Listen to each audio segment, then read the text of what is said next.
सोनपुर ग्रामरे हरि ओ ता स्त्री माँ रहुथिले। से निहाती गरीब लोक थिले। हरि दिन मजुरिया करी तार परिवार पोषण करिथाए।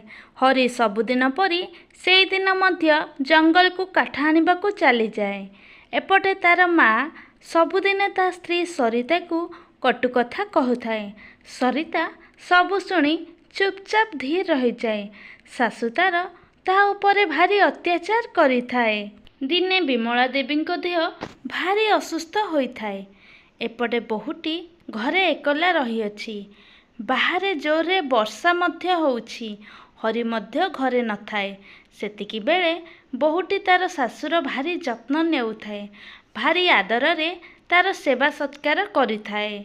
एहा देखि सासुटी निजर भूल को बुझी बोहू को निजर झियो परी तार कोल को आदरी निए। सासु बहु